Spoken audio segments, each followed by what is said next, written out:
Husam is not happy with these new, everyone on the Straight Facts, all the panel members have now got their own emojis. If you're a member, you can spam the Mo and Husam emojis right now. But Husam is not happy with these, are you? You're crying about it.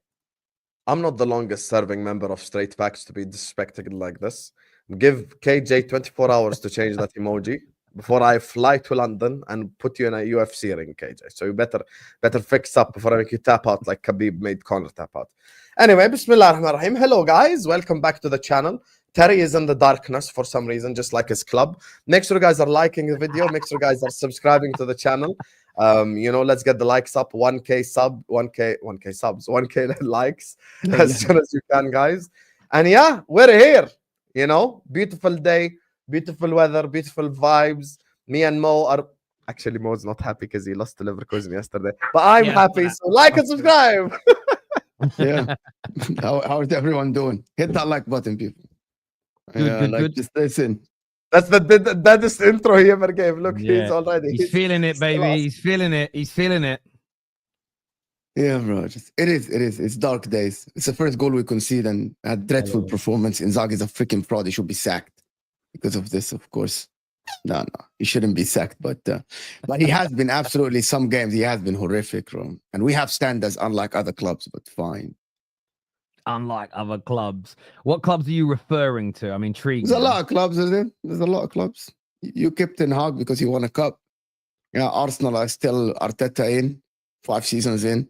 If he wins a Carabao Cup, they want to keep him in. There's a lot of Liverpool, 4 years without a league title for the manager because he won a 1 league title and a Champions League. And they're like, yes, they're just, why are you leaving? And they cried when he announced that he's going to go. And now they got a better manager. They don't know the best for them, Liverpool Football Club. The fans, the kids of Liverpool don't know the best. The last time Inter beat Liverpool in the Champions League is 1965. You're already rattled. I didn't see any... down the San Siro in 2011. You're already rattled. You're already rattled. I'm smiling. I'm happy. You have 20 league titles? Do you have 20 league titles? I'm top of UCL. You have 20 league titles? I do. Yes, I do. You have 2 stars. They have 1 star. When they get the 2nd star, they can talk to us. That's simple. It's very simple. It's fine. You bribed the referee. You bribed your way into the Champions League in the 80s, and you bought every single player in the 80s. Yes, and it's recorded, and you are you bought the Champions League in the 80s. You bought every single player in the world. You broke the transfer record, and then you mock Man City now for breaking the transfer record and spending money. But you did it in the 80s to dominate Europe and England.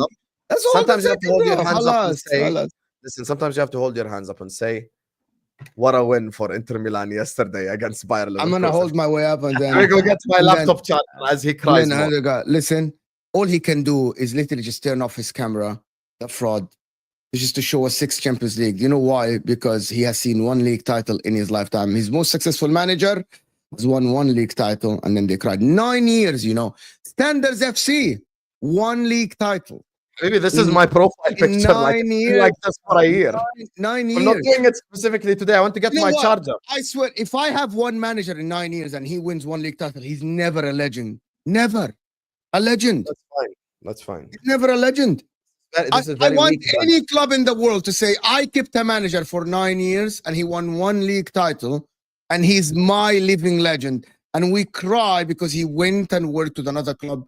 Why did you? If you're tired, why are you going to another club? Why couldn't you stay with us? We love you. We're loving these standard fights. Viewers, remember to hit the like button if you haven't done so already. Get yourselves subscribing to the Football Terrace as well.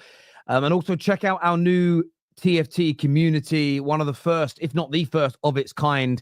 Yes, you can be a member here on YouTube, but we're moving a lot of it off-site so we can give back more to you. We've got our first watch party tonight, 8 p.m. on there as well. So if you want to get involved, scan the QR code on the screen and go and check it out.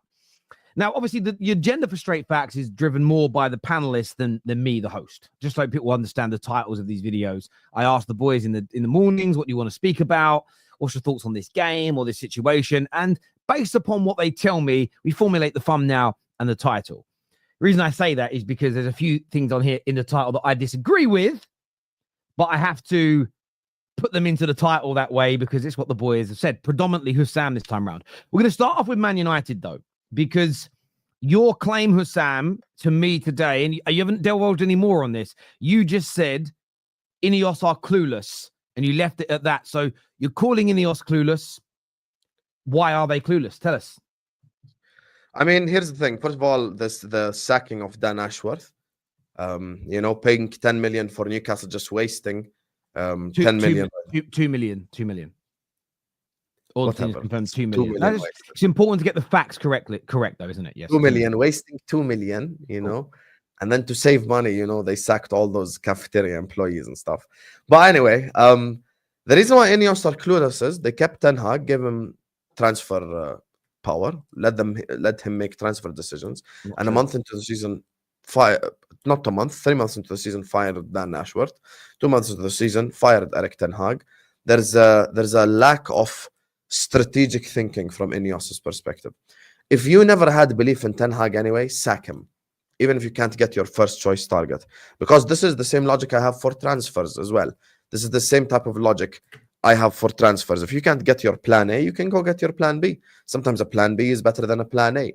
Maybe if their plan A was let's say, I don't know, manager X, and they couldn't get him. Amorim was available, by the way, last summer. You could have had Amorim anyway. So if you liked Amorim this much, you could have gotten Amorim in, and then maybe he would have gotten in his own players like a Jokeres or someone like that to try help, you know, kind of the situation that Man United are in. But all these series of wrong decisions is led to where Man United are at right now. If you never had belief in the manager anyway, that's like Terry having someone on straight facts that he doesn't believe in, but he's like, oh, let me give him a trial for 2 months, and then after 2 months he feels the same way he did before. Like he made that decision where he could have gotten someone for the new season on the straight facts show and went like, okay, I have had enough of this guy before him, I will give a new chance. And this is why for me, I'm looking at this current situation that Man United are in, and we cannot just scapegoat Eric Ten Hag. We can't just say this is all Ten Hag's fault and no one else's fault, because as we can see, Ruben Amorim even at his start is struggling. And what proves the fact that Ruben Amorim is a good manager is that Sporting Lisbon have lost games to the likes of Moreirense, and there's another club they lost to that I've never heard of, and yesterday they lost to Club Brugge. So obviously Ruben Amorim had a massive hand in where Sporting Lisbon are before he left them, or were, if you would like, in the past tense. So we know Amorim is a good manager. They waited so long to make all these decisions and ended up sacking Dan Ashworth as well. So now you have an indecisive ownership that has a lack of direction, in my opinion, until they prove otherwise and show the whole world that, yes, we do have a direction, and yes, we're willing to make the correct decisions, and yes, we're going in the right way. Now, and this is my final point on this. January and May will prove a lot. January and May, if the transfers are Portuguese League to Man United, Sporting Lisbon to Man United, then you know nothing's changed. Now I know what the Terry rebuttal is going to be. Oh, but obviously everyone would take Jokeres. Yes, but I'm not talking about the likes of Jokeres. I'm not even talking about the likes of Diomande. I'm talking about transfers like the ones Ten Hag made, where you're signing a Malacia, where you're signing players of that ilk, where you're signing players of that caliber that might not even necessarily improve Man United, but you're just wasting money for the sake of it. You have to see a crystal clear direction where the football club is scouting players and getting players in that help Man United succeed, instead of just going like Amorim. So do you mean like the young man Diego Leon, the 17-year-old wonder kid that we're about to sign from Paraguay for £8 million? That kind of deal being different, sort of very old school Man United. So what we're about to pull off and we're negotiating now, right now, that's the type of deal that will make you go, INEOS have a plan and a difference. 100%. Okay. But repeatedly. So it's like not just sign Leon and then sign 4 Sporting players after that. yeah. Can I ask something? Who hired Dan Ashworth? Who hired Dan Ashworth? Isn't it Ratcliffe? Well, yes. I actually tried to look this up. It said that he was scouted way before actually INEOS bought the club.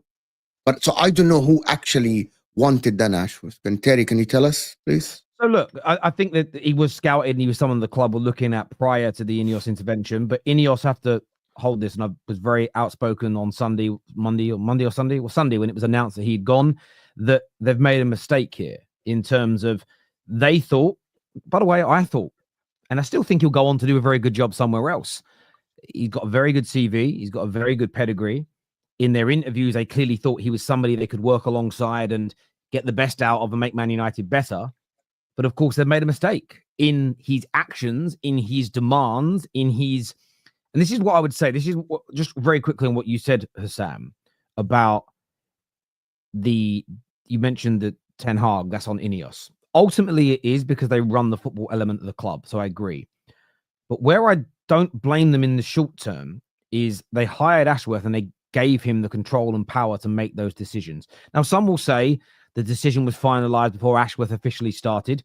But if you were naive enough to think that for 6 months, Dan Ashworth knew he was joining Man United and he sat around doing absolutely no background work, no communications, I think you're extremely naive to what goes on in the world of serious business. People that are on gardening leave are often working for their new companies well ahead of time. So they did the right thing by giving him the anonymity and the power to make those decisions. Where I disagree with your point, Husam, is that you are right. Ashworth got it wrong, not just with Ten Hag, but a number of the ingoings and outgoing deals this summer. And what INEOS have done is they've reviewed it 6 months, 5-6 months in and gone, do you know what? You said we were better off keeping them. I'm paraphrasing here, but you said we were better off keeping the manager and giving him a new structure. You opted for these couple of players to stay that we could have got big money from, and they're still performing badly. It's now cost us additional money. Boom, you're gone. That the way we've responded to the mistakes, I don't think is a problem. I will criticize the bad hire in the first place, the same as you as Liverpool fans did. You know, when you guys went from Michael Edwards to Julian Ward onto whoever that Jorgen Schmidt, you guys went through a number of sporting directors after Michael Edwards until now you've got a new one in. They didn't do a good enough job, and they were removed for not delivering for you. Man United, INEOS, have done nothing different to, say, for instance, INEOS in that moment is they've gone for someone who's highly recommended. And your example of Terry hiring someone for YouTube, I know YouTube, so I know the right people to employ. If I bought a business next week, like a restaurant, it's a lot harder for me maybe in the early stages to get the appointments right because you're going off recommendations and you don't know the industry fully. So I feel as though, although they already own a football club, that you're dealing a different monster when you're with Man United. INEOS deserve criticism for getting the Dan Ashworth. Can I just tell you one sentence about the Schmatka thing quickly? Yeah, go on. You're using an example of a badly run Liverpool at that time. So you indirectly are actually making my point stronger because that's the worst run Liverpool example. I don't think I am. And the reason why I say it is this. I think Liverpool have been a very well-run club over a long period of time. The same as if you look at Manchester City, there's people saying now, oh, United are not going to have a sporting director now. It's a really big problem. It isn't, because these jobs and these roles evolve over time. If you look at the Manchester City examples, they had a director of football between 2008 and 2012. They haven't had a director of football under that title since.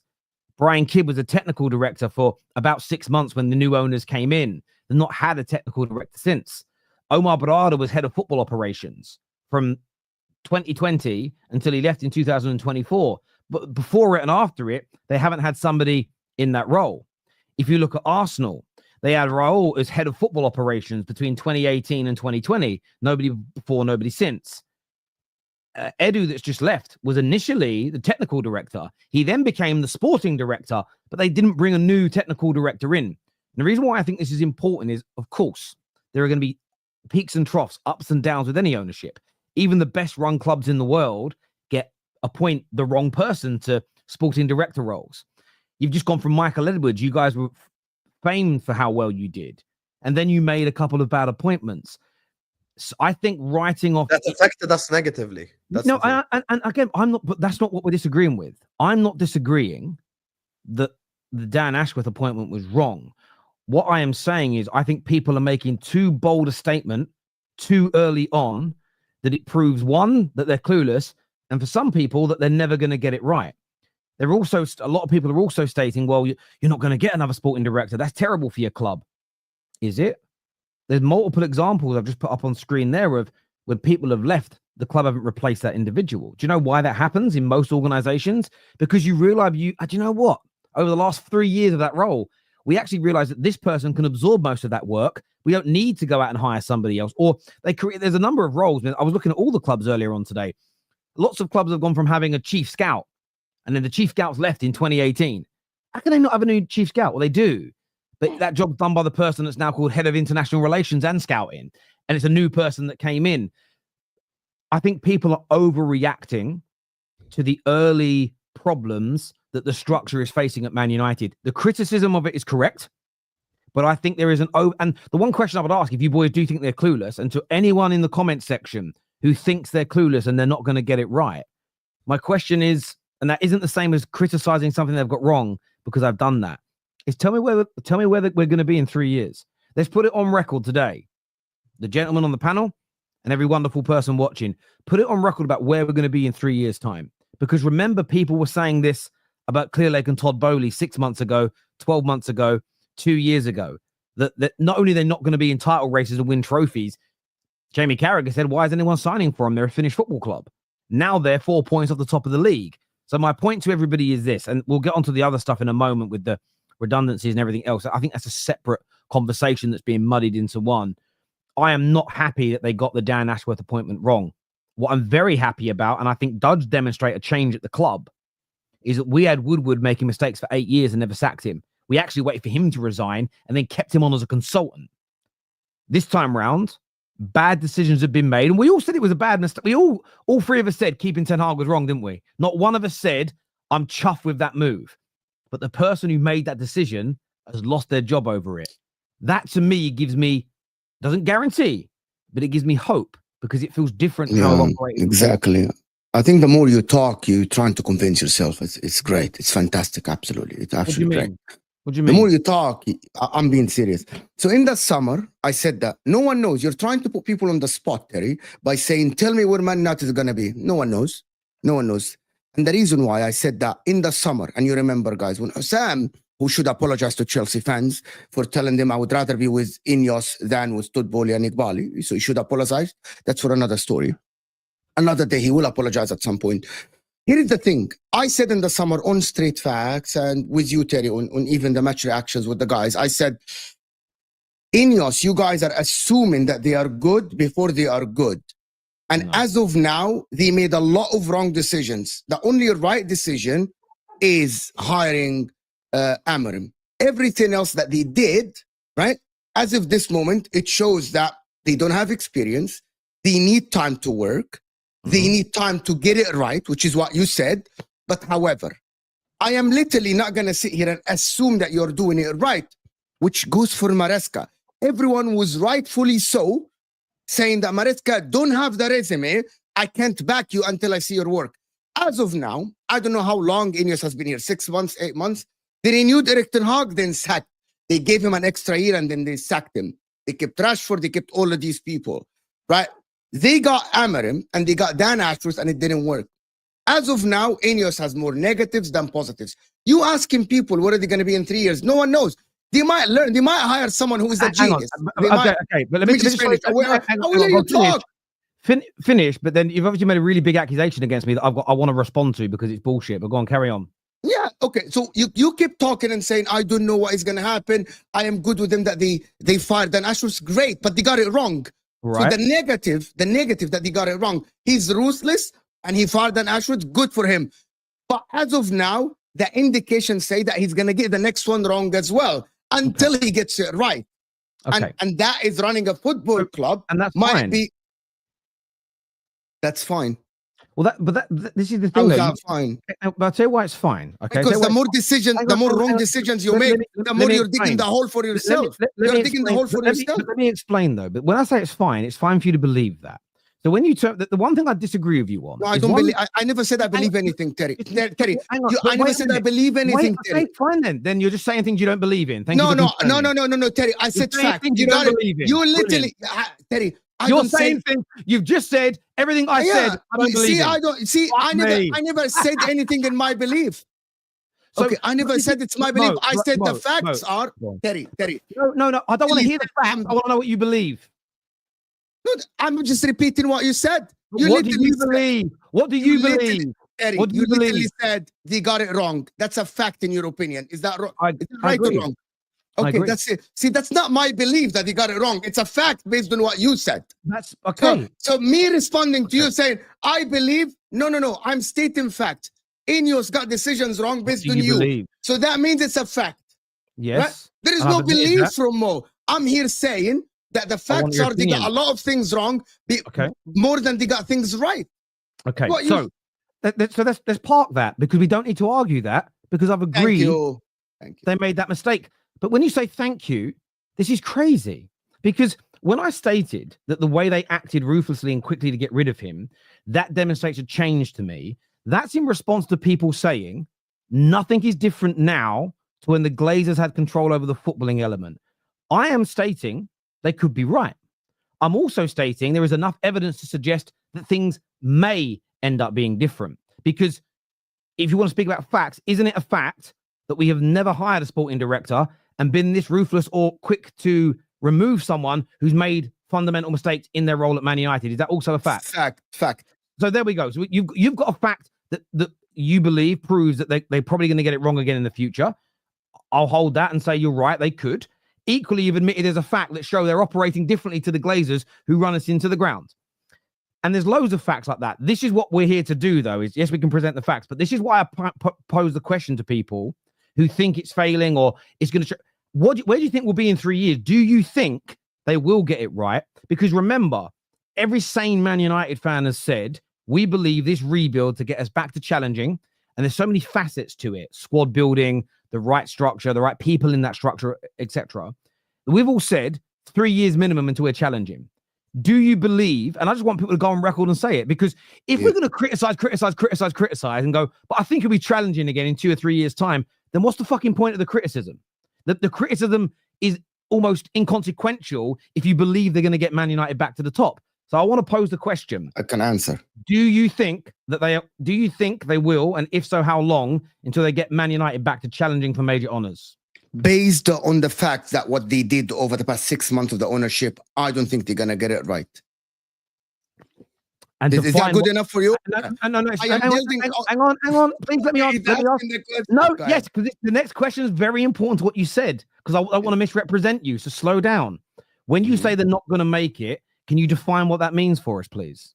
I don't think they're going to get Man United to the top as fast as they think that it was just like 2 years. Top means winning or something. They didn't say 2 years. They said 3 to 4 years, so you can't take time off. So you think they're going to make 4 years? They said 3 to 4 years to get United back to challenging. This is too long for me. No, it isn't. Okay. Because that means you have been 3-4 years. That means you have been 17 years without being close to a Champions League or a league title. Or even the Premier League. Arsenal, though, so it should be a bit shorter than that, no? Potentially. I mean, it took Arsenal from 2019 until 2003 to start 2002 to start challenging. That took them 3 years. So again, it's going to be 2 to 3 years until they can challenge. You don't think they'll do it? How long do you think they will get? And this is why it was important to ask the questions. So you don't think they'll do it in 2 years? I agree with you. How long until you think they get Man United back to the top, or do you think they'll ever achieve it? I actually, to be honest with you, I don't know. I can't go on the record and say I know. How would I know the future? What if they actually go? My statement was the indication saying that they're going to hire the wrong one again. What if they go and get the right one? Inter were lucky. By the way, can I just say one sentence? By the way, let me give you an example, Terry. Go ahead. Some fans, we're fans. Some fans like Husam, and I'm taking Husam here as an example. Like Tom. They had seriously, and by the way, Inter as well. Same. We had no idea. For example, Husam was like, "No, I don't want Slot. He doesn't have the resume." Chelsea fans, a lot of Chelsea fans said, "We don't want Maresca. He doesn't have the resume." Lewis himself said he don't want Maresca. And the thing about that, Terry, is sometimes we look at the indications and we get it wrong. But Correct. What are the indications? This is why sometimes, Terry, it says, rightfully so, we criticize the hiring of Maresca. Rightfully so. Why? He didn't have the resume. Are we proven wrong? Yes. Did we get it wrong? Yes. But at that time, in hindsight, yes. But I understand that. But the example you're given is different. And I'll tell you why it's different. Because when people were asked the question, do you think Maresca is going to be a success at Chelsea? They said yes or no. I think he'll flop. I think Chelsea will go backwards. Some said I think they'll be amazing. I actually said that I think it's going to go 1 or 2. I was a little bit on the fence with it to begin with. I said it's either going to be amazing or it's going to be terribly horrible. I didn't think they'd be in the middle, but we gave an answer. The point I'm making about the INEOS situation is the criticism you both have given them, I can take. That doesn't bother me. The only thing two things that you said that do bother me. One, I'm not saying what I said to try and convince myself. I think that's a fundamentally ridiculous thing to say to me, because on every bit of content I've made about INEOS, I've called out the things I don't like. I've spoken about the things that I think are morally wrong, like the tickets increases, as an example, ticket price increases, the voucher Christmas bonus thing the Christmas party didn't bother me. The redundancies didn't bother me too much, because if you've got people that are employed that are not needed, I know it's harsh and people don't like hearing it, but I understand why they move on. I've criticized whether it's them, Ashworth, or Joe Bloggs for keeping Ten Hag. So I've called things out, but there's lots of other things that they are doing at the football club that I like. The speed of action, as an example, the kind of structure they've put into the scouting, some of the youngsters that we've signed, another youngster that's on his way in now. So when Husam earlier mentioned this young kid we're signing, we signed 2 others like that in the summer as well, which you're maybe not aware of. Of course, there's all the talks about improving, rejuvenating the stadium. So what I won't do is see 2 or 3 things I don't like and ignore the things that I think are good for the football club. My belief that we'll get somewhere back to the top stems from, I don't think someone's going to invest the amount of money they have and are going to do without striving tirelessly to get Man United up near the top. Even if they're only interested in making money in the future, they have to get Man United out of this mud for them to turn a profit. And I think I have a belief they'll get us somewhere near to the top. But I'm also open to the fact that it may not work. So to say that I'm saying things to convince myself is so disingenuous to my overarching rhetoric when it comes to INEOS, this takeover, and the time that it's going to take. The only other element that I look at and I laugh at it is when people say a lot of negative things about my club, your club, his club, their club. But then you say, well, give me your predictions then. Tell me what you think's going to happen. I can't answer that.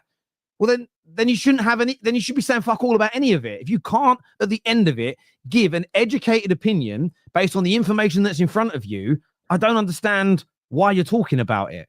We should all be able, if we believe deeply enough about something, to go on air in front of 5,000 people, as we are now, and criticize it, rip into it, slag it off. We should be able to muster some element of a prediction or a thought or a feeling about the direction that a club, a manager, or a player is going into. That's what happens on every other show when we talk about players, managers, and clubs. Suddenly, when it's Man United, people don't want to nail their flag to the mast, because I think in their heart of hearts, they feel that it might go right. But what they're trying to do, like with all the moralistic bullshit that's going on at the moment, I've seen someone today say to me, Terry, your billionaire owner, he could have paid for the Christmas party out of his own money. And I think, do you know what? That stands to reason. It's a good argument. I'm not going to push back against it. If we'd have got the Qataris, they would have paid for it. I went, yeah, now you're missing something here. Because if the Qataris were here, it'd be a different group of people standing upon their moral higher ground saying, yes, they're paying for the Christmas parties, but where does that money come from? Where does it come from? What country is it from? And what are the laws like over there? Like they've done with Newcastle, like they've done with Man City. Man United fans have got to realize whoever our owner is, it was always going to be a billionaire of some sort. And for one reason or another, all of our club owners, right, are billionaires, pretty much in the top 6. And no one likes billionaires. It's just different groups dislike different billionaires for different reasons. And I'm just not being dragged into the moral stuff. Do you know why I'm not being dragged into the moral stuff? Because I don't want to be a hypocrite. Because if Man United win the Premier League in 2 years' time, do you think I'm going to celebrate? Yes. All right. I've seen so many people online today slagging off the club. I hate where we're going. I hate the morals of it, the integrity. I bet if they offer you a job on their TV show, you'll go and do it, won't you? You content creators.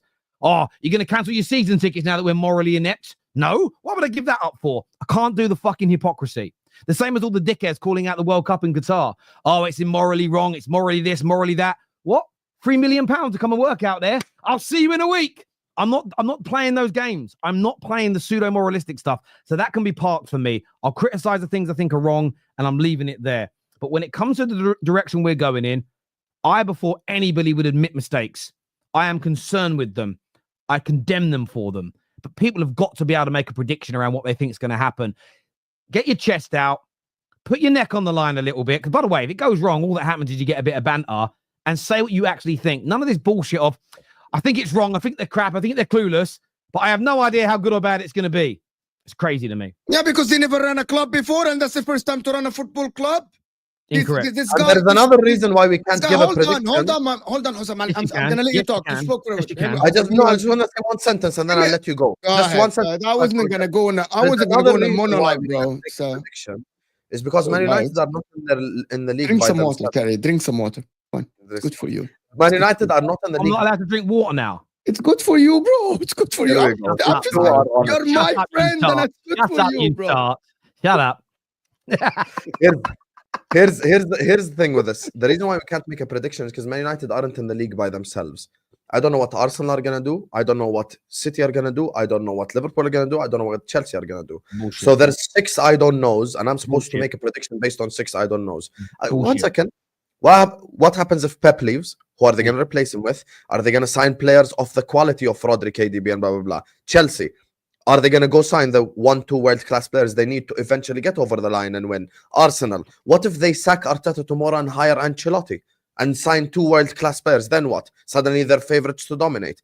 What if your club goes and signs 2-3 world-class players? What if Amarim works out? What if he doesn't work out? What if INEOS make another wrong decision? Make a prediction. So the thing is with this question, there's about 6 what ifs from actually 5, because we don't include Spurs. There's 5 what ifs from 5 different top 5 clubs that have the possibility to win a league title 2-3 years from now, but it's dependent on a series of decisions with which we don't know any of them for any of the clubs. So how can I say United they're going to finish third 3 years from now? So where I push back against you is I didn't say can you predict whether they'll win the league or not. What I've spoke about is challenging. So if you look about how good Liverpool are, right? If you look at the last 3 or 4 years, how good every team has been, there's little more they can do to get better because they're right at the, you can maybe improve a little by a few percentages, but you can't keep getting better and better and better. There is an end point for how good you can become theoretically as a football team. But it's a lot easier to close that gap. So if you're 20 points behind the top on average every year, I think it's easier if you invest well and are well running, have the right coach to close that gap than it is for a team getting 90 points to improve that by 20 points, right? So that's why I believe you can make a prediction. Yes, City might fall off as an example, or Arsenal could fall off, or Chelsea could fall off as an individual. But the team that wins the league title invariably is in the mid to high 90 points every single year. There's normally a title race of some degree. Do you think Man United can get themselves to a point where they could produce that many points consistently over a 2 to 3 year basis in the future? I think you can make an educated opinion upon that. No, you can't. Even with everything that you just said, no, you can't. Because there are way too many variables. Way too many. I actually don't want to go into this. You can try to make a prediction. The thing about INEOS, which is I stated on straight facts. With you, Terry, I actually praised the Amarim signing. I said I didn't expect that INEOS will be able to pull Amarim out of Sporting Lisbon when he has Man City job maybe waiting for him. That's credit to them. I said the Lenny Euro thing, even though you paid the money, at the end, the guy's not a Real Madrid player. He's a Man United player. The Ligt deal. There are a lot of deals that he did well, but also there are a lot of negatives that he did, which is keeping Ten Hag, for example. Marcus Rashford is still here and he doesn't look interested. A lot of fans don't like Bruno Fernandes. Me from outside, I like Bruno Fernandes. I don't think he's a bad player. There are a lot of things that they did right and they did wrong. And the problem is because these people have a clean slate or new, I am not going to assume they are bad or good. But as of now, they are getting some of the big decisions right and some of the big decisions wrong. The sporting director, they got it wrong. Renewal of Ten Hag, they got it wrong. However, they sacked him.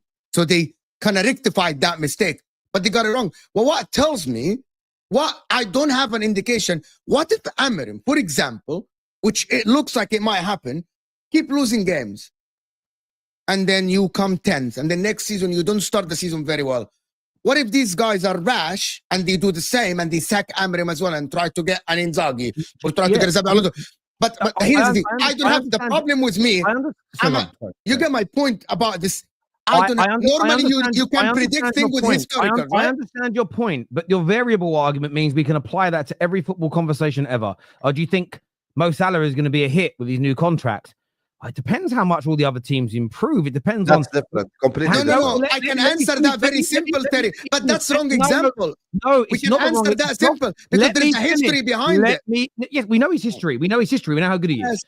But you could, using your logic, you could say, What if Liverpool buy players that are around him that are not as good? What if other teams improve? What if defenders become better? What if he picks up injuries? I can't make any prediction about the future. Yeah, but Mo will still be good. Hang on, no, bullshit. A number of variables can happen to every single football prediction out there for everyone to cop out and say, but that's not my point. It's a good or a bad thing. Everyone. No, but that's not my point. My point is variables. You have Everyone a history. Okay, more like you have a history of Mohamed Salah after renewing his last contract being still good now. So that means I'm gonna build my prediction based on the history. For INEOS, we don't have enough data to predict. We don't have enough data. For example, let me give you an example. Jadon Sancho. He spent 2.5 years in the Premier League and he wasn't good at Man United. Is it because of the manager or because of the environment or because he's in England? So we have history to predict. The problem with Man United is that the history and new history. Okay, I'll give you a better example. Why did Husam make a prediction about Arne Slot, who had no history in the Premier League in the summer? Why did you do that? Yeah, but I already said 100 times it was an emotional reaction and I was wrong. Okay, but you made. By the way, no, please stop. My point is this: and every other subject to do with football, people have a view on a manager. He's good enough, he's bad enough. A player, good enough, bad enough. A player, old enough, young enough, talented enough. How do you think he'll do? I think he'll do well. I think he'll do poorly. I think he'll flop. I think he'll be amazing. I think he'll be the greatest ever. People sit there and say the same things about the Man United new rebuild. This is bad. That's bad. This is this is that. This is great. This is good. That's amazing. I think that's awful. I think that's immoral. How do you think it will do? Can't say, not enough evidence. I just think it's a cop-out so people don't get. It's not, because you're asking us for our opinion. You're asking us to predict Man United 3 years from now. Cop-out, baby. How am I supposed to predict Man United 3 years from now? If you're wrong. Let me finish the point. Let me give you an example. Let me give you an example.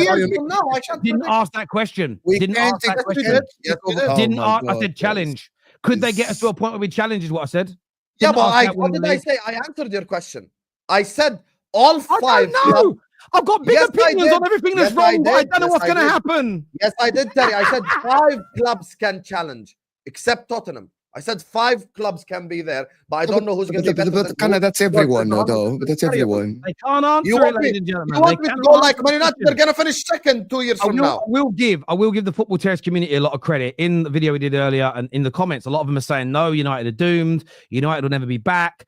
This won't work. And listen, I disagree with some of the opinions, but at least you're putting your money where your mouth is and you're giving an opinion. These two, for the 2 most opinionated gentlemen I know, and they are gentlemen, I love them both dearly. The fact they don't want to give a prediction is weak. There's going to I literally gave you a prediction. Oh my God, he's moving. So did I. Oh my God. We're going to go to the really, come on now. Go ahead for the super chat. Yeah, go ahead. Hang on. Mo, we're going to the super chats and we do have other subjects to talk about as well today. We're not going to spend the whole show on one thing.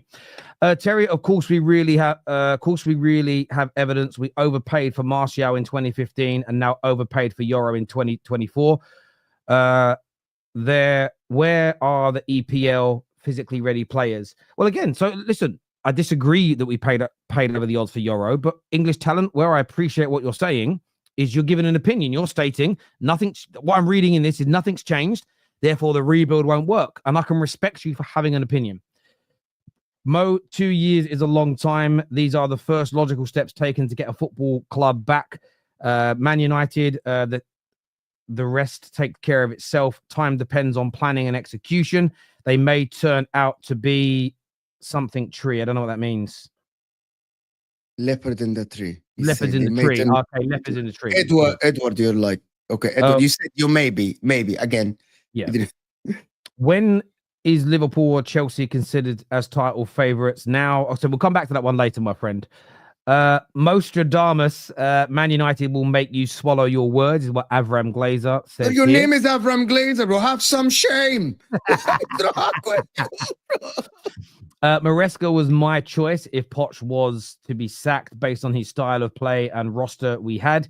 He made the most sense. Bowley ball is working, is what Ronin says here. True that most new owners make mistakes. However, 95% of owners aren't successful. Using the best case scenarios is fine for positivity, but so far bleak. I think it's a really good point you raised there, but I would challenge it though. Is when you say 95% of owners aren't successful to what degree? Because if you're going to use Standard FC example of if you don't win the league, you're unsuccessful. I think that's right. I think that Brighton's ownership, in many people's eyes, and Bournemouth's current ownership and Brentford's current ownership are deemed successful. Leyton Orient fans, although they're back in League One, the new ownership that took them out of almost administration when they were relegated from multiple leagues, that is looked at as successful. I'm sure that Wrexham's ownership is looked at as successful by many, many people. So I'd love you to determine what you mean by only 95% aren't successful. Again, if you look at the top six, and you look at the current top six, you could argue we know Levy isn't. We know that the Glazers haven't been in the last 11 years, but Liverpool's have been successful. Cities have been successful. Arsenal's regime changed 5 years ago. They're on their way to it. I would argue they've not been as successful as people want. And Chelsea's new ownership, they keep improving like they are. They might be. But even just a 2 out of the 6 isn't 95%. So I'd love you to unpack that some more for us, please. Terry, you was also believing the media stories when it was Chelsea, but that isn't true. A lot of people have missed.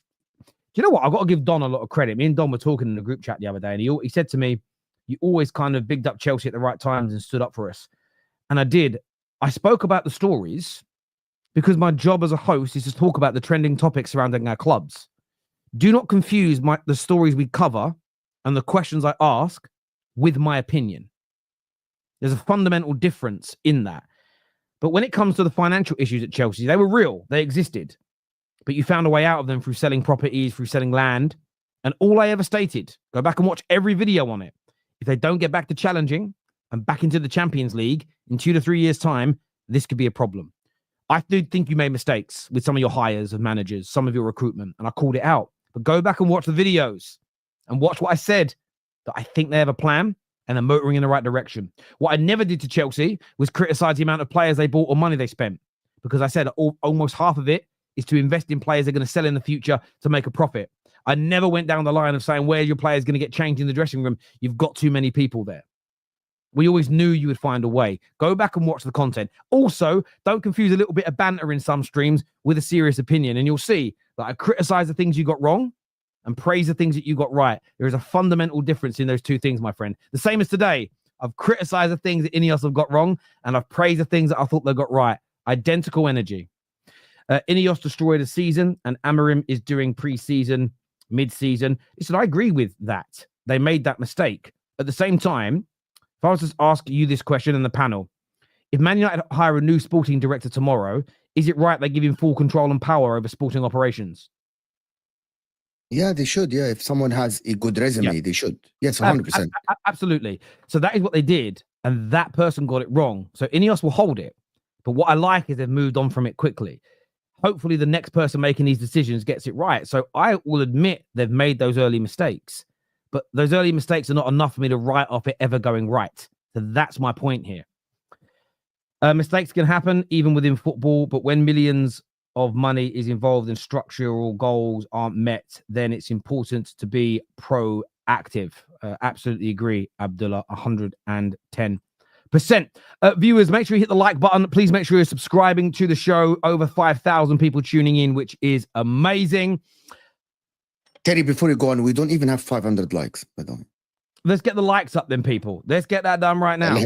How's that even possible, people? You're moving mad. You're moving mad. Guys, we just increased Terry's blood pressure and you can't like the video. Do you know what? Hang on. Do you know why it's not possible? Because they've been so engaged in listening. They're not on their phones looking at it. I don't want them looking at the phones. I want them listening to us. So well done. But get the like button smashed right now, people. Get them likes up, and I'm sure you will do it. Already jumping up now already. Going, well, listen, nearly 100 likes in just a few seconds that we were just talking there. Just keep that going. You said something else in the group chat, Husam. You said that Chelsea are overperforming. Unpack that for me. This is a very unfortunate conversation where, with this whole Chelsea thing. But remember, you've got to factor in variables before you give an opinion, please. Okay? You're so rattled. I love it. Listen, Terry, I'm talking about Chelsea now. I'm not talking about Chelsea 3 years from now. Anyway, when it comes to Chelsea, at the end of the season, go on. They are doing something that I don't think anyone expected. Chelsea remind me of us in 13-14 where they can't defend for shit. They can't keep a clean sheet to save their life. They have a shit keeper, but they are just blitzing teams with goals. Chelsea are already on 35 goals scored in the English Premier League. We are like 15 games into the season. They're averaging almost 2.5 goals basically per game, which is insane. So they're scoring a whole lot of goals.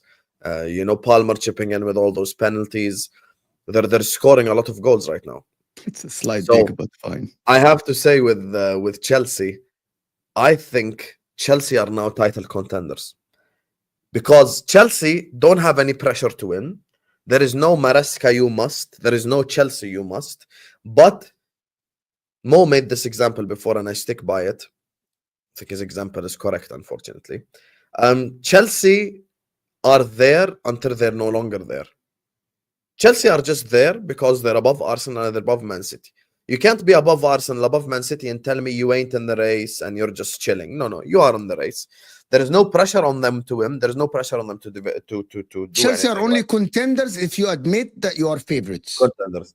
But when it comes to the difference between Chelsea and other clubs is Chelsea are owned by a psychopath named Todd Bowley and Iqbali.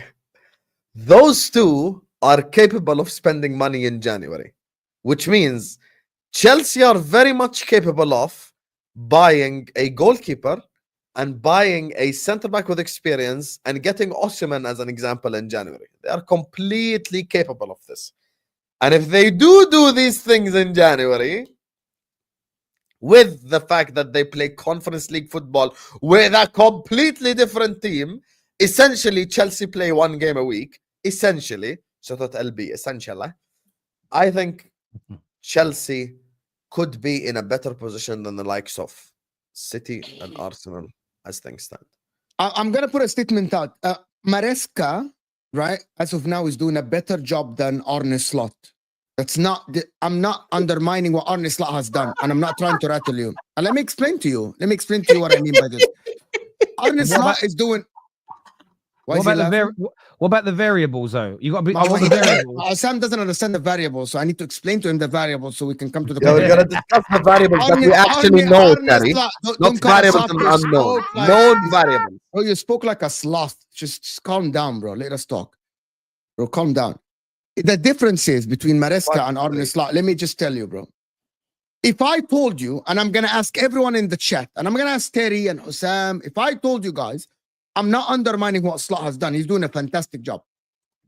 The Arsenal and Man City are going to be doing bad after 15 games. Who's going to be top of the league? Which team is going to be your answer? Everyone in the chat, just write one name. It will be Liverpool, 100%, right?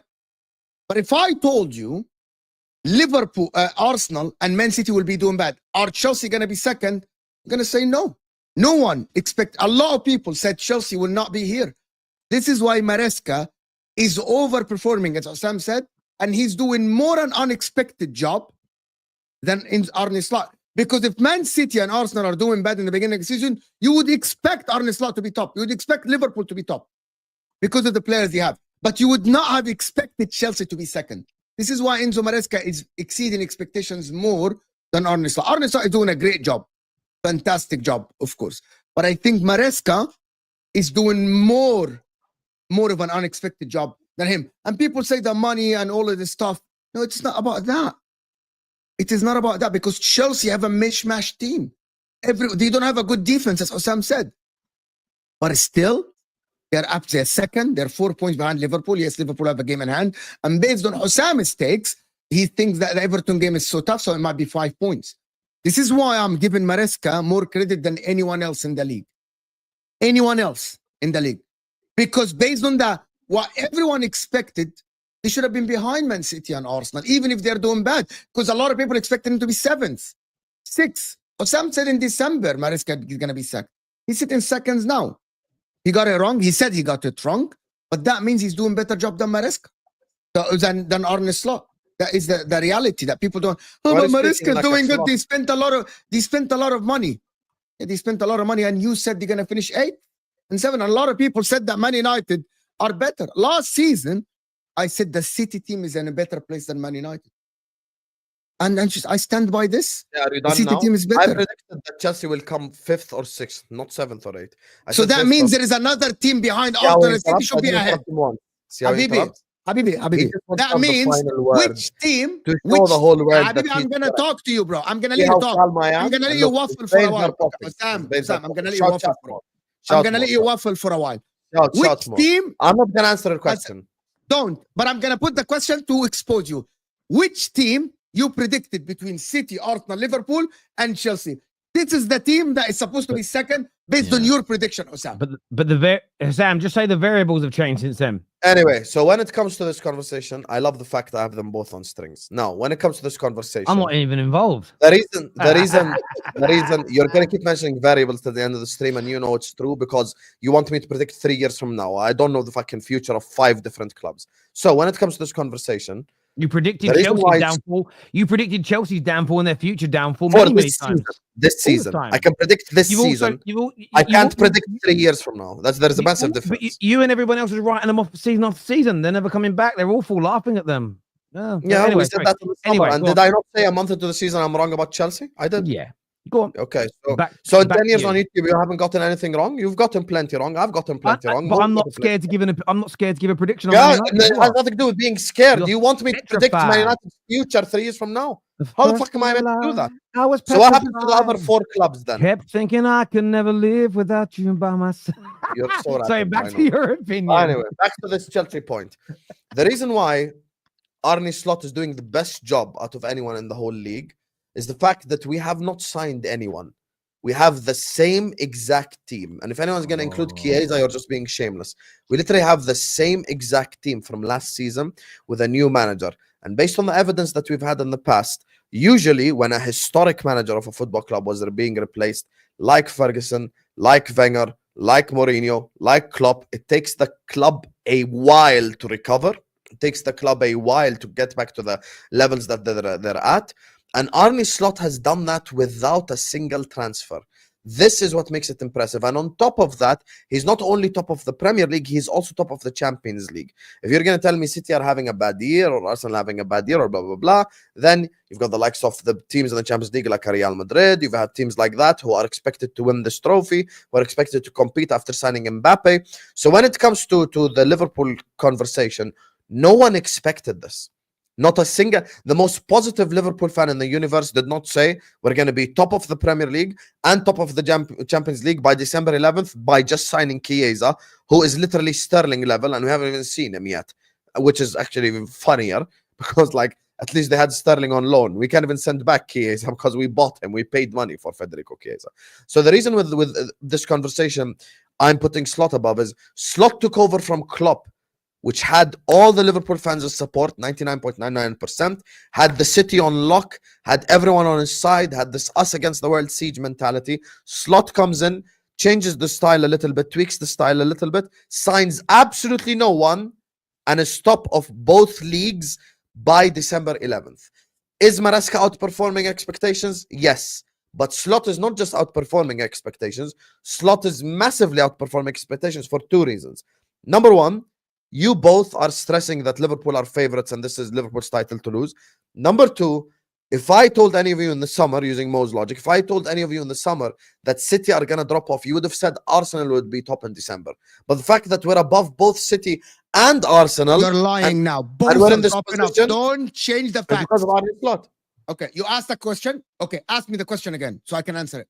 If City were dropping off, I predicted Arsenal to be top. Okay? So you're right. Right. Let me ask you the question and you answer it. Which one is the lie? Why you said lying? Habibi, let me tell you. I didn't lie. If I told you in the summer, Husam, answer the question, please. Arsenal and City are going to drop off. Who's going to be top? Answer the question, please. Say that again. If I told you in the summer, Arsenal and City will drop off, who's going to be top? I don't understand. Oh my God. No, Sam. What? Don't be like this, okay? Don't act stupid. You're not stupid. You're very smart. Not acting stupid. You are very smart. You are very smart. If I told you in the summer, Arsenal or City are going to drop off, who's going to be top? Answer the question, please. Who would I have said would be top? Yes. If they both fell off. If they both fell off. Like Okay? In the Hold same on. season. Hold on. No. If I told you this season, in August, before a ball was kicked, Arsenal or City are going to drop off, which is a fact as of now, because both have dropped off. Who's going to be? And by the way, this is not an if question, because it's a fact. It's a fact. Who's going to be top? Tell me. Who would you expect? Liverpool. Thank you so much. I made my point. Next subject, Terry. He's a fraud and he's exposed. I said Liverpool. Can I She just said say Liverpool. Hold on, Terry, because he answered. Finally, he answered. Liverpool. If I told you Arsenal, and I want your opinion, Arsenal and City are going to drop off and Liverpool are going to be top, who's going to be second? Who would be your answer in the summer? Me? No. Husam. Still Husam. Okay. If I told you, Husam, which is the current situation, if I told you Arsenal, if I came from the future and I told you Arsenal and City will drop off this season and Liverpool will be top, who's going to be second, Husam? What would your answer be? I mean, my top 4 contenders were Newcastle, Aston Sam, Villa, just and answer the Chelsea. question. Sam, answer the question. Who would I put those 3 clubs, Newcastle, Aston Villa, and Chelsea, and I said I don't know who's going to get 4th, but I did predict Newcastle to finish 4th. Okay, so Newcastle should have been. So that means Maresca Newcastle have underperformed massively. So based on the current circumstances and the current situation, Liverpool is where they should be based on your prediction, top of the league. You are performing better because you are 9 points ahead or 7 points ahead. Everyone, welcome to Footy Judge Mo, aka Yoga Instructor Mo, who just twisted the fuck out of my statement. Don't tell me. Based on your logic, you predicted Liverpool to be top. Can I please jump in? I predicted Arsenal. Guys. I'm going to jump in for a minute. I predicted you lost. Guys, Take the L and move on. I'm shutting it down. Take the L and move on. I'm muting you both. I'm muting you both. Like a space. I'm muting you both because I want to talk. That's why I'm muting you both. By the way, I'll give my opinion on who I think won that debate in a second. By the way, spam the emoji for Mo if you think Mo won it. Spam the emoji for Husam if you think Husam won it.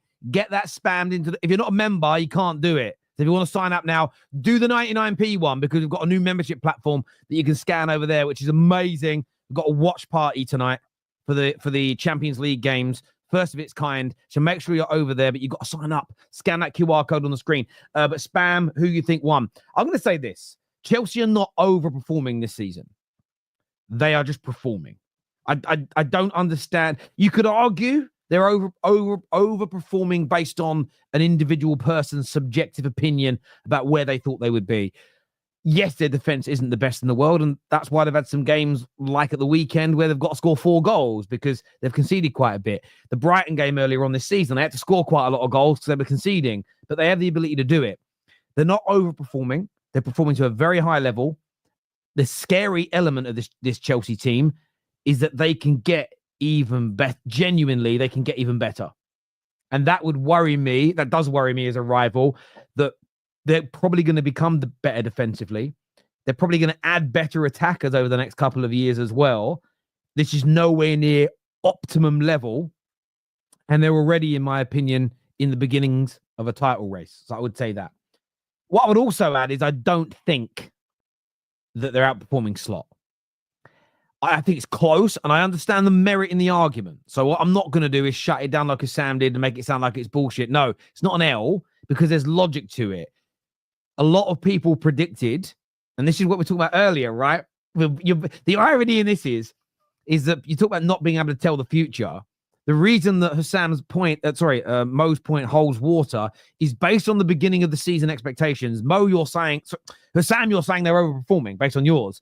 What Mo is talking about is the people that predicted Chelsea to be this mid-table side. So you're looking at it from the mindset, Mo, of, well, I thought Chelsea became maybe 5th. A couple of teams have fallen off that I didn't expect the variables, and they're now in 2nd, so therefore they're overperforming. What Mo is talking about is people that expected Chelsea to be as bad as the last couple of years, if not worse. Jamie Carragher screaming at players, do not sign. The fact that based on that prediction and seeing them 2nd in the league, him outperforming every manager in the Premier League, you can make an argument for it being true.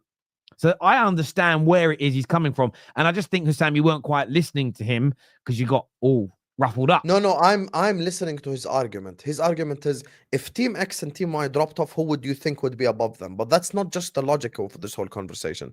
Thing is, with this, the reason why I said slot, I brought in variables as well that can't be measured on a league table, like the fact that Jurgen Klopp was the manager that Arne Slot replaced. So it's not like he just replaced Pochettino, who, like many Chelsea fans, you worked with them on the Football Terrace, they wanted Poch out. If you told Liverpool fans last summer, would you keep Jurgen Klopp? 99% would say yes. So this is like a historic manager that he had to come in, fill in his boots without any signings. That's the impressive part. And it's massively impressive what Slot is doing. That's why I praised him. Hindsight's lucrative though, and let's go back to Man United for a second. If Man United turn their season around now, have a really good January, finish the season well, hindsight will go, okay, now wasn't it good from INEOS to get rid of Dan Ashworth and to do this and to do that? Because people rewrite things. We all do it. When Klopp left, Igao would be an example. Liverpool falling off. I got called crazy by Liverpool fans for saying you'd be in a title race this year. Because what I felt is that a really good manager was taking over a group of players that was amazing, that just needed to be re-energized, as an example. So all of it is about what you thought at the beginning versus what you think now. However, when you look at it in real time in the moment, Slot's doing an amazing job.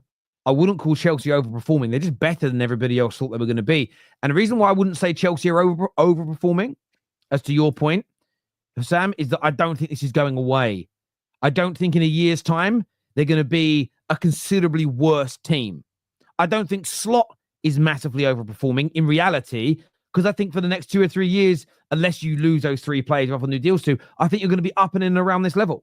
So therefore, they're both overperforming based on everybody's predictions, but on the reality of the situation, they are where they are. This is real. This isn't punching above your weight for a few months. Like, you know what Forest did at the beginning of the season? That's overperforming, because you know they ain't finishing there. Chelsea and Liverpool, they're finishing high, and I think they're here for seasons to come. Okay.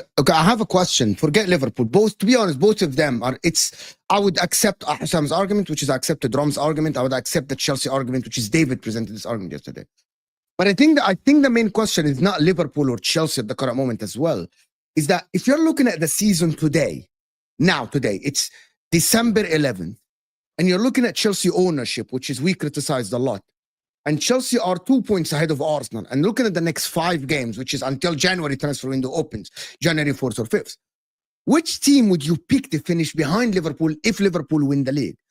Is it Arsenal, who are supposed to be where Liverpool are? Or is it Chelsea that were supposed to only get top 4, win the Conference League and do this? I think this is a very important conversation to have with the Arsenal people and the Chelsea people. The reason why, because all the last summer or two, we've had one topic only. Phase 1, phase 2, phase 3 versus Chelsea fans saying, it depends. I don't do phases. But Mo, I don't want to do phases. Mo, I get your question, but it depends upon the Chelsea fan. There's a clip from the Terrace that went viral in the summer.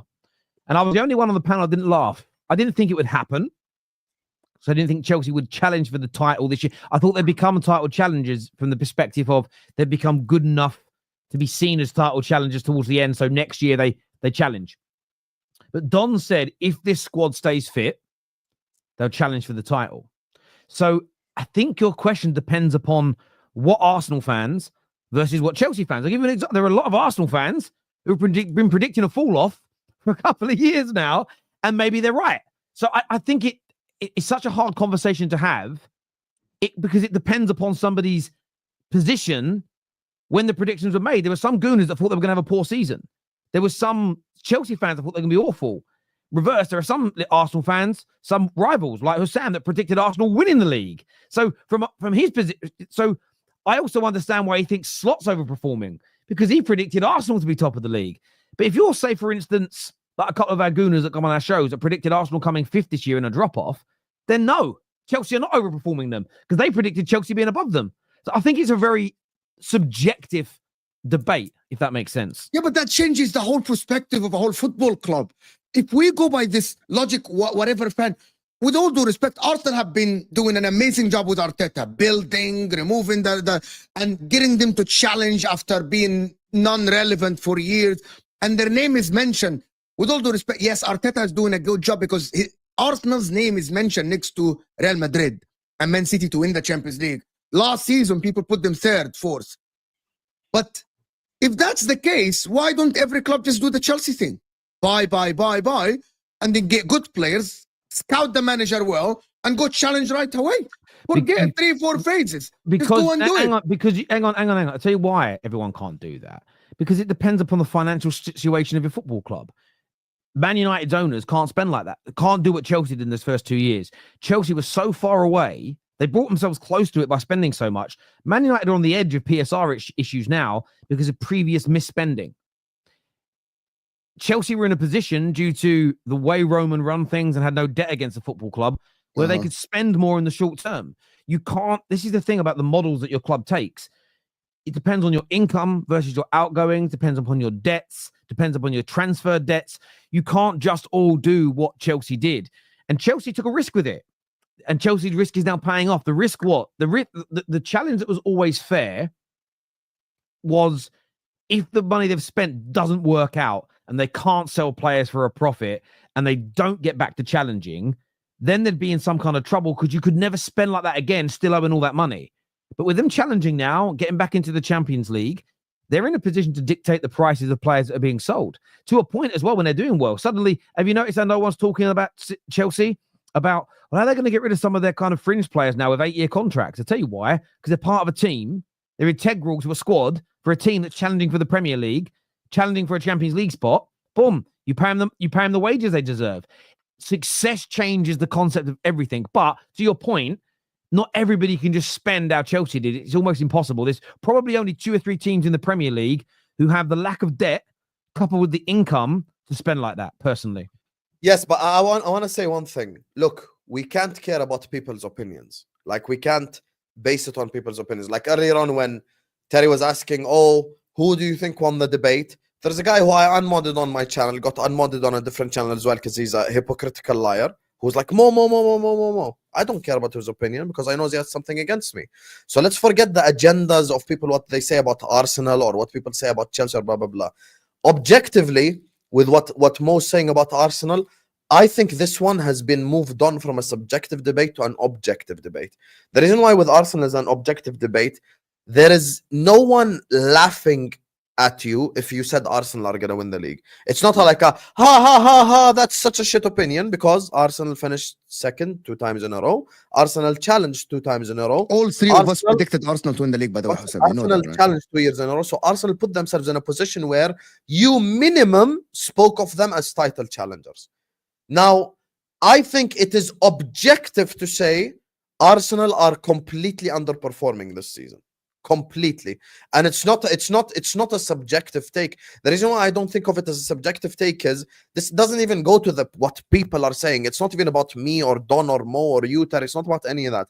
It's the fact that we have objective evidence to show that Arsenal have finished second twice in a row. Like, Arsenal have challenged twice in a row.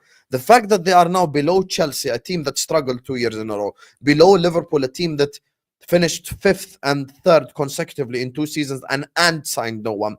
And even with this Manchester City crisis, Man City are in a crisis. We have spent our whole, like, maybe last month just cooking Hamza. They're just 2 points above a club in crisis.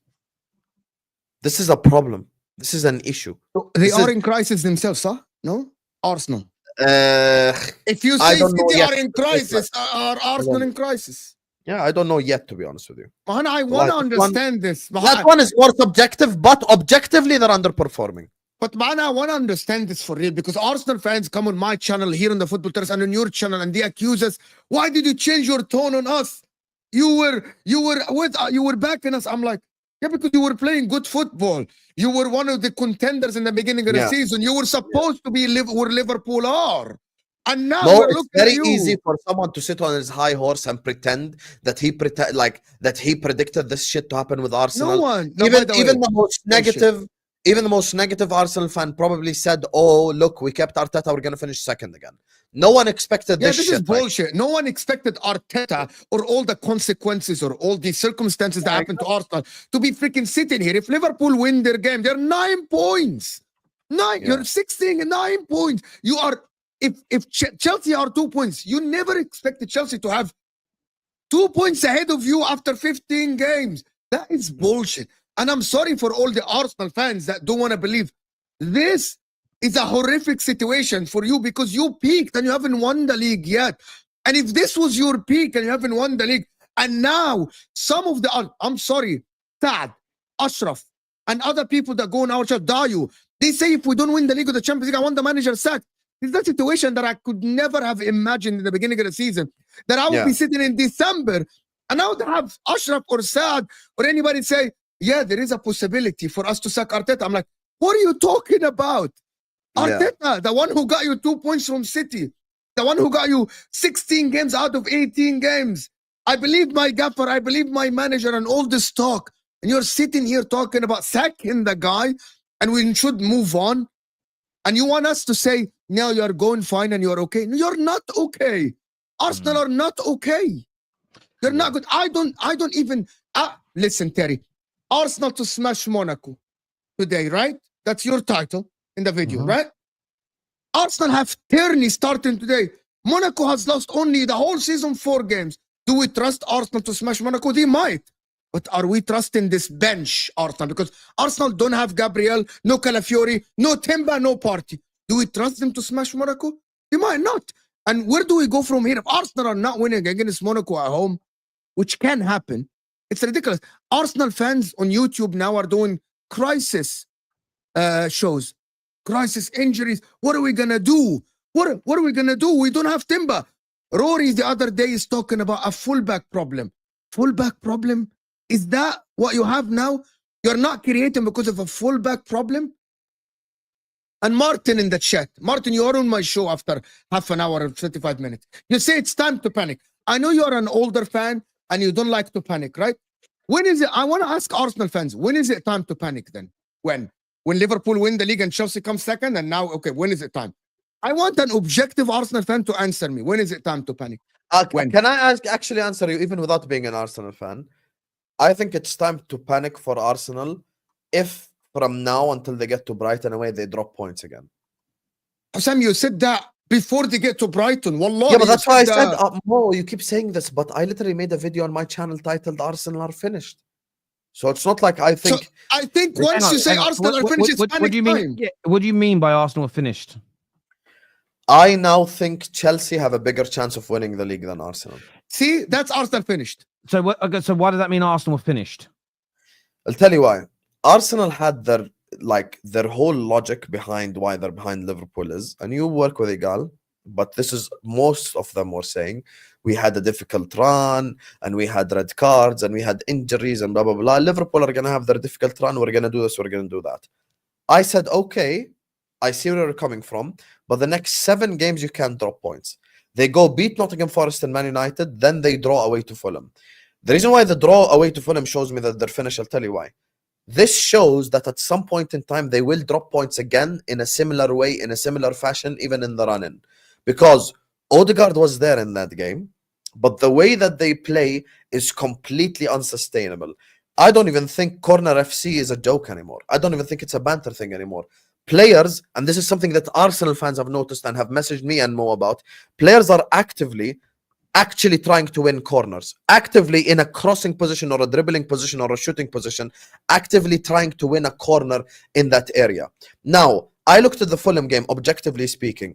Out of your 2 XG, it can't be 1.6 XG corners, 0.4 XG open play, on a game where Fulham were crap. Because Fulham had 2 shots on target only. Let's keep this in mind. Fulham only had 2 shots on target. Fulham didn't have like Adama Traore from the Wolverhampton Wanderers days running in behind and giving it his all and causing... No. Fulham did fuck all in that game. They did nothing. They gave Arsenal the ball. They just defended a little bit well, and that's it. So I expect a team that's going to challenge for the league, that's going to try to win the league, to have a style and a system where a player can perform. And the biggest prisoner of this Arsenal jail system is Bukayo Saka. Because I genuinely believe, had Jurgen Klopp managed Bukayo Saka, or had Bukayo Saka played for a more offensive thinking team, Bukayo Saka would be consensus regarded as one of the best forwards in the planet. Because Bukayo Saka has so much potential to unlock and so much to do, yet So what, he is what, now being limited what, to crossing balls from a corner. so you think, so unpack that for me. So you think that Arteta is basically saying to him, don't try and take people on, don't try through balls, don't try this. It's just get to the byline and cross, or work for a corner and cross it. You think that he's being like hamstrung by Arteta? If you can't objectively look at this Arsenal side and don't think that Saka's actually being hamstrung by the system in general from a football perspective, I don't know what you're watching. Because there are two different Arsenals we watched. The Arsenal, Terry, fuck all this agenda talk. Just talk tactically. Just you have watched football for a long time. Did they play the same way at home to Forest as they did away to Fulham? Was it same style? I'm just saying style purely. Do you think it was the same style? Personally, no. And what shows me that is the position of the fullbacks. This is something that Mo pointed out before. Sometimes the position of the fullback is high up the pitch, which indicates you want to pin them in, and I am going to attack the shit out of you. They didn't do that against Fulham. They didn't pin them in. They didn't attack them properly. That's the tactics, people. Yes, that's my point. I know he played Thomas Partey. I'm going to tell you, you asked the question, Terry, about Saka, and I'm telling you what. He played Thomas Partey on the right side. When Timber plays right side, Timber helps Saka. He unlock Saka. Now he changed the tactics against Fulham by playing Partey, who doesn't do overlaps, who does invert and stuff, and Timber on the left. That neither helped the left side, because Trossard was not good, nor the right side. So you hindered both sides. So sometimes Arteta does these things tactically. I'm like, can you change it now? Are you not seeing what we're, He's like what we're the seeing? man a little bit. Yeah, like what? I know that you have injuries and stuff. Just do something else. Try something else. But because this is not working. What would you? So what would you like to? It's not working. What would you? I would have put Timber and I would have put Timber on the right side. Changing players around. But what do you want the Arsenal players to do differently on the pitch? What do you want? Explain to us. Break down for us what you think Arteta should be making. I would like to have a right back. I know that he didn't have a lot of players. But try to figure out, this is why he's the manager. Try to figure out a way to play Timber right back next to Saka and Odegaard to unlock these two instead of having Thomas Partey inverting. I know he knows the fitness of Kieran Tierney. He played Conor Bradley against Mbappe. Where are we going with this? He knows the fitness of the other players. I don't know. By the way, Fulham didn't even want to attack. Play Skelly left back and put Timber right back. I don't care. Play Zinchenko left back. Hell. Zinchenko was injured. This is not my problem. My thing about it is that you want to talk tactics with the Arsenal people? I saw Saka with Timber, different guy that Saka with Thomas Partey at right back. So play Timber right back. Have the overlap inside, on the right side, to your strength, your strong side. So, and also, I'm going to say this. You asked, do you think Arteta's asking them to win corners? Maybe not. But all I can see, facts from this is an objective, it's a subjective opinion. I saw Saka go into the line, and instead of trying to control a desperate cross with the right foot to no one in the 18, because Havertz is the one who passed in the ball. No one was the 18 trying to hit it across the guy. And he had a chance to take the ball, go back and recycle, and people that play football know exactly what recycle. Go to the other side or go back to the edge of the 18. I saw Odegaard do it. That means these guys, when you reach the bylines, someone is telling them, or it's embedded in their mind, try to hit it against the opposition to win a corner, which is fine if you're going to score. But it doesn't work sometimes. It didn't work against Inter. It didn't work against Fulham because Thomas Partey missed your header, and now you lost 2 points.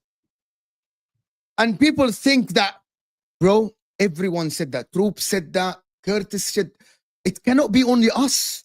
I called Husam on the watch along. I said, is it only me or you're seeing this? They go to the byline, and instead of, sometimes players cross to somebody, and if it hits someone, you in a corner. You hit it against someone to win a corner. Why do you think this has become, in your opinions, gents, why do you think this has become the approach that you described? Because they can't break, because they failed to break Fulham from open play, so they opt to go for the corners. Yes, if they did the Nottingham Forest, I get that. So let me rephrase the question. Why do you believe that Arteta's tactics are not allowing them to break teams down? Because he changed the tactics from the previous game. Because Timber didn't play right side. I thought Jorginho was there for no reason. I don't know why Jorginho was there. Fulham weren't going to do anything. But a minute ago, you said that you don't when you said that Rory said that we've got a fullback problem, you then sort of laughed at the idea that the fullbacks help them score, but now you're saying the fullbacks do help them score. I'm not, but it shouldn't be that. It shouldn't be. We shouldn't be sitting here and thinking that the fullback is the problem because you don't score. You don't have Trent Alexander-Arnold to create for you. It's all about the overlap, so you can find another way. You do need the fullbacks. You do need the fullback, or you need, as a coach, to find a different way to break down the opposition. It cannot be only a fullback problem. It can't. It can't be only the fullback. It cannot be, because Timber didn't play right side. Saka's not unlocked. Actually, an issue that this indicates.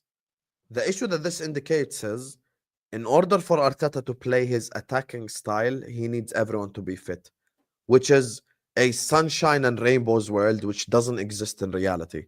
Every single season, every single team will have injuries at some point in time, including us. By the way, people act like Liverpool haven't had injuries. I haven't even watched fucking Chiesa in the Premier League. Jota has been out for a month and a half. The best goalkeeper in the world was out, and it cost us against Newcastle, whether people like it or not. McAllister was out. Curtis Jones was out. Elliott just came back from injury. I watched him play 50 minutes for the first time. Gakpo, sorry, not Gakpo. Yeah, Jota, I already said Jota was out. So teams do have injuries, and they have to readjust. Now, Trent and Alisson are two of our world-class players. Everyone agrees Liverpool have 4 world-class players. 2 of them are out. Slot, in that time, did not go like Liverpool. Now we're gonna park the bus and yalla, let's go try win corners, let's go do long throw-ins. That's not what we're doing. We're still doing the same style. The reason why Mo's point of Miles Lewis-Skelly makes sense is, okay, you don't have to play a midfielder who's been your best midfielder at right back. Just play Miles Lewis-Skelly at left back and play the same way that you did against Forest. I genuinely believe, and this is my honest belief, and you can go back to my watch along. Every Arsenal fan who's laughing right now, just go back to my Arsenal Fulham watch along. Don't watch the 90 minutes, just watch the first 30 seconds. As soon as I started, I said, guys, Arsenal are most likely not going to drop points here, but we're going to watch this game anyway because we don't have any other options. That's literally what I said. I thought fully that Arsenal were going to win the game. Had Arsenal played the same style, just style, against Fulham that they did against Forest, I think Arsenal would have beaten Fulham by 3 goals. Because Fulham were there for the taking. They didn't even play well. Can I ask Terry a question before we go? Terry, last season, me and you had a big discussion about Arsenal early in the season when I said they don't look the same, they're boring a little bit, and you said they are controlled. A lot of people said last season, a lot of Arsenal fans say last season we were not good. Do you believe this is the same issue or it's different? I think there are similarities. The difference this season is the opening handful of games. And we all like to pretend that we don't do results-based analysis, but we do. Because had Martinelli's goal stood, Arsenal fans wouldn't be holding crisis streams. So the fact that one goal, i.e. the changing of result, is the difference between a crisis meeting and jubilance, I would say is interesting. But I understand it's their club. They're entitled to do what they want. I'm not against that. I think if we go back earlier on this season, and by the way, I'm not saying they were wrong per se. I feel the red card that Saliba was given was right, but it was a mistake from him and a mistake from Trossard.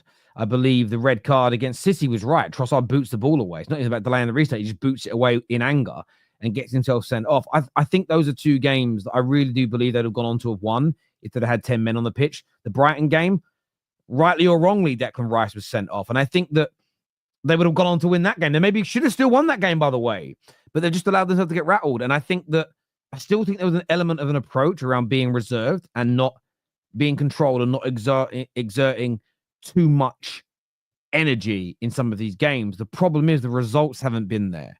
And after the international break, you saw Arsenal come out with a lot more fire, moving the ball a lot quicker. And they won those first 4 games, including the Champions League match against Sporting, which is a very good result. I don't agree with everything that's being said. I will say that there were the first 10 minutes against Fulham, they moved the ball quickly. I thought you looked at it and went, they're going to win this easily. And then it slowed down. There was something that was missing from the game. I don't know whether it's Arteta telling them to do it or not, because they started off at a fast pace, but they've got to move the ball quicker. They're capable of it. We've seen them do it before. They find themselves behind. They're not in a position where they're 1 or 2 points behind or level on points or leading. They are behind by currently 6 points that could stretch to 9 points if Yeah. Liverpool win their game in hand. So they've got to put their foot down on the throttle now. So I believe there's elements that are similar, but they haven't been as good this year, and they haven't been as good. And some of it's been discipline, and then some of it has been games that they could have won, but they haven't taken chances. And you've got to criticize. They're going for a title, so you nitpick the difference. But I do think there is an element, and I think a lot of Slot's been praised for it all year. How there are moments in games where he can spend 30, 40 minutes in a game, boring the living daylights out of us, slowing the game down, controlling the reason why that's worked is because he's got the results. If Slot would have played like this, but 2 or 3 of those wins, they would have conceded late, or Salah was ill-disciplined and got sent off, or Gravenberch was ill-disciplined and got sent off and they went on to draw the game or lose the game, the rhetoric around Slot's season would be different as well. And I think but look at what Slot said publicly. I'm not just defending him here. Just genuinely look at what he said publicly. He said the performance, number one, he said the performances are not good enough if we are to be taken seriously in this competition. And on top of that, when asked about Nunez, he said that thank God we have someone else to score the goals in Mo, but I gave him enough chances to score. Which is he's basically saying indirectly he's shit, basically. No, and I understand that. And look, Dahl here says discipline. You guys are why the PGMO gets away with it. Listen, there's no one on YouTube that calls the PGMO. Guys, there's no one on YouTube that calls the PGMOL out more than I do. However, I have called out their inconsistencies. All the other last defender stroke denying goal scoring opportunities that have happened that all been given as yellows, they were the wrong decisions. They should be reds. But Trossard's red card was ill-discipline. That wasn't about delaying the restart, in my opinion. He boots that ball away in frustration. If you're in a yellow card and give away a foul and do that, you are running the risk. Declan Rice's, again, I think it was exceedingly harsh because they haven't been consistent at handing out those yellow cards since that point. However, they were warned and told not to do it. So, again, you've got to listen, go back and watch my shows where I spoke about them. It's not been the decision. But at least 2 of those red cards have been from Arsenal mistakes and ill-discipline. One, you could argue Declan Rice and say, you know what? Looking at balance of other people that have been sent off for it, it's wrong. But if Trossard doesn't play that back pass, Saliba, even if Saliba doesn't bring him down, let him score. You're 1-0 down, but it's 11v11. So you have to own some of that as well. The point I'm making is if you win those 3 games with not getting those red cards, but you played exactly the same way, I don't think Arsenal's performances are being scrutinized the way they are.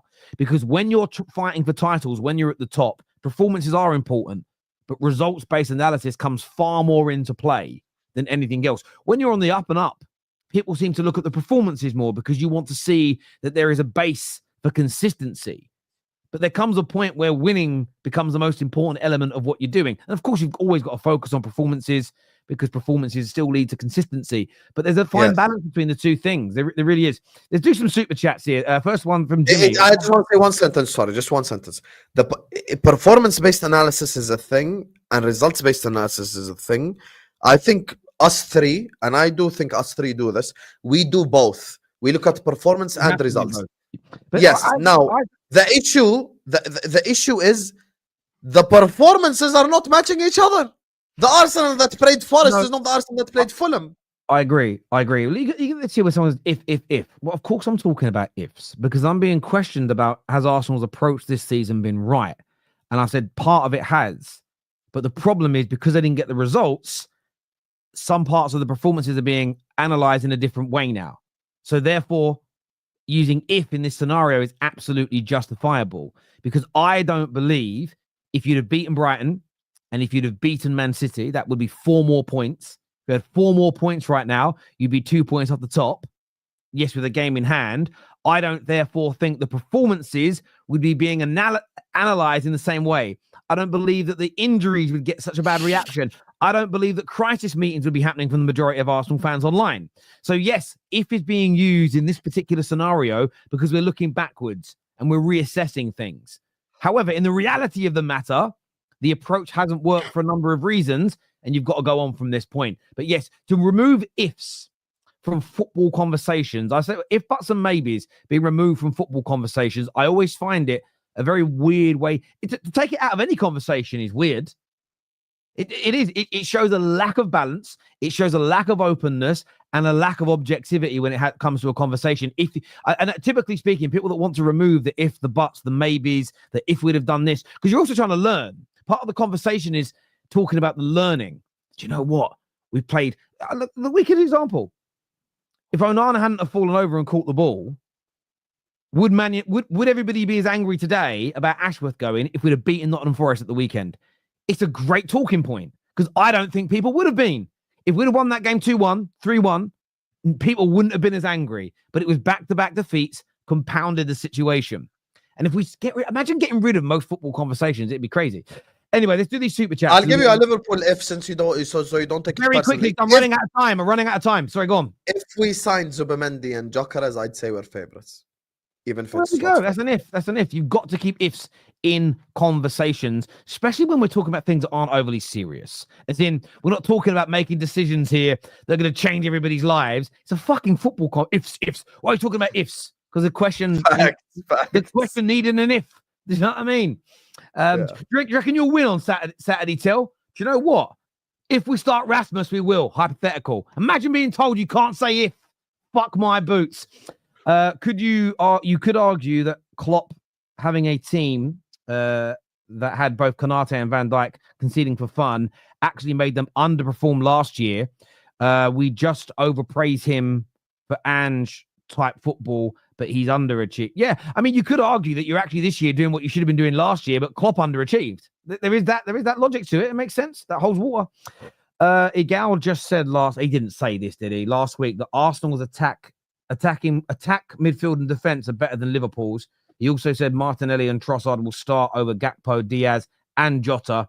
Agree with Mo. If Arsenal, City fall off, Liverpool were favourites. I can't believe he said that. Terry Husam is denying the reality, and I can see it Even he knows that United will be established as a top 4 spot, taking Arsenal's spot. Taking Arsenal's spot? What the fuck? I don't know where that's come from, to be honest. Crazy. This here says, when is Liverpool and Chelsea considered as title favourites? Now, January, February, later? March. Now. I mean, the title of favourites changes. I mean, I don't know if Chelsea are considered second favourites of the bookmakers yet. I'm not too sure, but Liverpool are the favourites now. Mikel, welcome to Arnie's slots. Michel Sanchez, the Girona manager. Yeah. It was, in fairness, they could have. By the way, Asprilla that plays for them, is he related to Faustino Asprilla? I don't know. That's what I thought when I saw him, but I don't know. I don't know how common that name is. I think he's Colombian. Like his cousin or some shit. Cousin, uncle. Did anyone is he related to the Premier League legend that is Faustino Asprilla? I love that player, man. He was great. I also fancy Chelsea's team to surprise people and they had a decent team. Yeah, I remember you saying that, Ray. You were right. What happens to Liverpool if Salah gets injured? Too many variables. No, if Salah gets injured, we're fucked. At least you made a prediction. Slot ain't outperforming, overperforming because Liverpool was the third best team in England. So I mean, you can argue that if you boys both think that Chelsea, Arsenal, and City are in crisis, and you were the third best team in England last year, Slot therefore can't be overperforming because he's in first place because the third best team are now the best team because there's 2 teams in crisis. Again, it's fair logic. I'm working. Fair but flawed logic. We already explained. I get you have explained it. Made good point on footy judge Mo. Chelsea are the second because City and Arsenal have fallen off. Liverpool would be top regardless. The Liverpool would be top if this performance. Yes, it might. With these performances, yes, Liverpool would have been based on last season. Liverpool would have been top or 1 point behind. Probably. Yeah. Based on the points last season at this time. So yes. For me, Slaughter has done the best job because Liverpool have spent far less, but Chelsea have definitely shocked people the most based on expectations. No, I accept this is fair. That's also fair. I do remember this though. Remember, we are going to reassess you at the end of the season though, Hassan, because you did that to Man United when everyone predicted it was coming 10th and we came 3rd and won the League Cup. So remember. Don't forget. Husam, bro, please reduce your smoking. Why to Liverpool pass to Salah? Opposition are scared. MC to EH because Opposition scared. Opposition Arsenal don't scared. have. Oh, Arsenal don't have to recycle because opposition are scared of Arsenal from corners. Oh, I get exactly what he's saying. He's saying Arsenal should go for the corners because they're scared of corners, but Liverpool go to Mohamed Salah because people are scared of Salah. One of the biggest reasons is over reliance of Arsenal's right-sided attack. Yeah, because your left side is not good. Weak argument because Liverpool still score goals even though we over rely on the right hand side. The ifs is why narratives run Arsenal more than reality. Yeah, listen, I do understand why some people don't like. You can't use it in every single conversation, and we don't. But there are times where having if, buts, and maybes are important, especially when you're predicting something or you're talking about why a narrative has changed. And I'm giving the point that I understand why Arsenal fans are frustrated right now because they haven't got the results. But like I'm saying, the performances are being scrutinized. I just don't believe if a few results were different, people would be as angry with the performances because the results would be there. Therefore, you've got to look at why you're not getting the results. Is it the performances or is it individuals that haven't delivered what they should have done? There's a difference there, in my view. One thing I want to show you guys before the end, actually, have you guys seen this today? It's come out, which is the breakdown of the Champions League. So it shows the teams, wherever you finish in the league for the playoffs, and then who you will get in a round of 16. So it shows that the higher you finish, the easier of opponent you will get. So what's interesting is you'll see it. Number 1 and number 2 will basically get a team placed between 15th and 18th in the league. Now, some will argue you could come 6th or 7th and end up with a team that's 22nd. You could even come 7th or 8th and get the team that came 24th. However, you could also end up with the team that finishes 8th or 10th.